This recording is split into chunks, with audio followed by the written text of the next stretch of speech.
Hello, I am Dr. Wally Temple. I'm the clinical lead for Cancer Surgery Alberta, and we have the investment by Canada Health Infoway to develop a quality of life measurement project that measures how patients do throughout their entire cancer journey from the moment of diagnosis to long-term follow-up.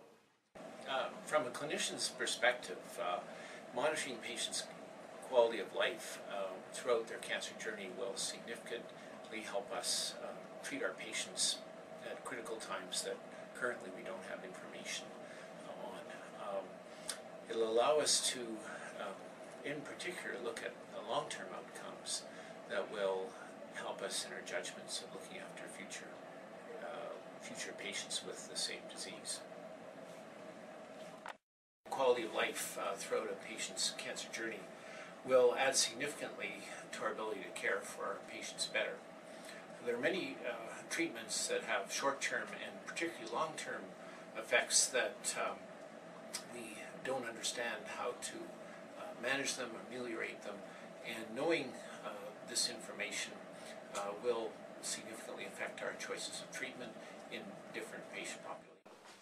Hello, I'm Barbara Steen, the Nurse Navigator for Cancer Surgery Alberta Patient Portal Project. I am currently navigating breast cancer patients through their cancer journey from diagnosis through treatment, whether it's surgery and or radiation or chemotherapy. Barb, who are your patients and why do they want to participate?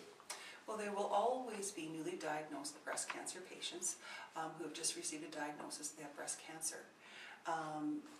We approach them and ask them to participate in the project, let them know that we're very interested in their quality of life and how our treatment will impact them over the next year of their journey.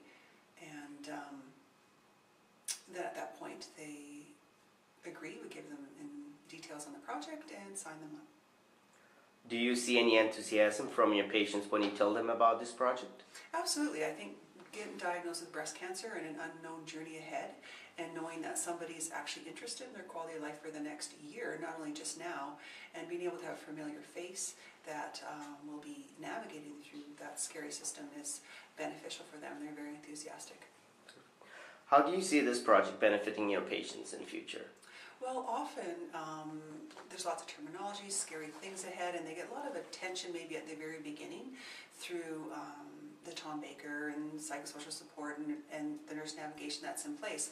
But often when their journey is complete in their home and by themselves, that's when it's dropped. And knowing what their quality of life is 6 months later or 8 months later and how our treatment has impacted them, you know, if they have numbness in their arms, maybe their sexual health isn't what it was before. And being able to address those concerns will be a new thing for these women primarily that are facing this journey. Thank you so much, Barb, for joining us today. Hi, in this video we are going to view how to enter data for the Ovarian Quality of Life Survey directly into Synoptec. The patient can scroll through the template and answer the questions and enter comments as appropriate. If any sections rely on a question being answered, these sections will show as disabled until the parent question is answered. Once the report has been completed, the calculations will show depending on the data entered by the patient. Upon signing the report can be approved by an administrator. Once approved, the report will be available for reporting through the Analyzer module. Thank you for taking the time to review the process for entering the Ovarian Quality of Life template.